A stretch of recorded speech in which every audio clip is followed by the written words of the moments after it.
வணக்கம். தமிழ் ஃபுட் கார்னரில் இன்னைக்கு பஜ்ஜி மிளகாவை வச்சு ஒரு டேஸ்டான சட்னி பண்ண போகிறோம்.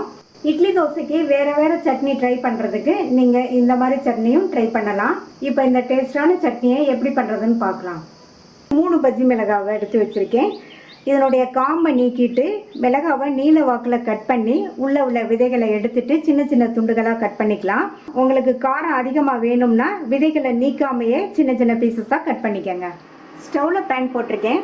அதில் 1 டேபிள் ஸ்பூன் எண்ணெய் சேர்த்துருக்கேன். எண்ணெய் சூடானதும் அதில் 1 டேபிள் ஸ்பூன் உளுந்தை சேர்த்து, உளுந்தோட கலர் ஓரளவு மாறி வந்துடுச்சு. இப்போ இது கூட கட் பண்ணி வச்ச பஜ்ஜி மிளகாவை சேர்த்துக்கலாம். மிளகாவை இந்த சைஸ்க்கு கட் பண்ணிக்கோங்க. இப்போ இந்த மிளகாவோட பச்சை வாசனை போகிற அளவுக்கு 2 நிமிஷத்துக்கு எண்ணெயிலேயே நல்லா வதக்கிக்கலாம். இது கூட 2 பச்சை மிளகாவை இந்த மாதிரி கீரி சேர்த்துக்கோங்க. நான் 2 மிளகாய் சேர்த்துருக்கேன். நீங்கள் உங்கள் காரத்துக்கு தகுந்தபடி சேர்த்துக்கோங்க. அது கூட 2 பூண்டையும் சேர்த்து வதக்கிக்கலாம். நான் பூண்டு சேர்த்துருக்கேன். இதுக்கு பதில் நீங்கள் இஞ்சி சேர்க்குறதுனாலும் சேர்த்துக்கோங்க. இப்போ இந்த மிளகாவையும் 1 நிமிஷத்துக்கு நல்லா வதக்கி விட்டால் போதும். அடுத்து இது கூட 1 கைப்பிடி அளவு கொத்தமல்லி இலையை கட் பண்ணி சேர்த்துருக்கேன்.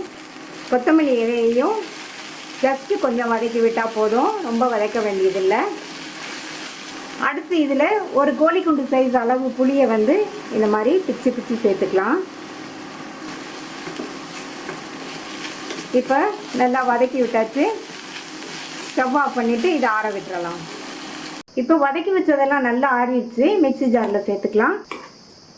இது கூட 3 டேபிள் ஸ்பூன் தேங்காய் துருவல், சட்னிக்கு தேவையான அளவு உப்பு சேர்த்தாச்சு, தேவையான அளவு தண்ணி சேர்த்தாச்சு. இதை லேஸ் கொரகொரப்பாக அரைச்சிக்கலாம். இதை அந்த பவுலுக்கு ட்ரான்ஸ்ஃபர் பண்ணிவிட்டு தாளிப்பு போட்டுடலாம். இந்த பேனில் 2 டீஸ்பூன் எண்ணெய் சூடாயிடுச்சு. அதில் 1/2 டீஸ்பூன் கடுகு நல்லா பொரிஞ்சிருச்சு. 1/2 டீஸ்பூன் உளுந்து, கொஞ்சம் கருவேப்பிலை சேர்த்துக்கலாம். கூடவே 2 பீஸ் பெருங்காய பவுடர். தாளிப்பை இந்த சட்னியில் சேர்த்துடலாம். ரொம்ப சுவையான பஜ்ஜி மிளகாய் சட்னி ரெடி ஆயிடுச்சு. இந்த சட்னியை ட்ரை பண்ணி பார்த்துட்டு உங்கள் கமெண்ட்ஸை சொல்லுங்கள்.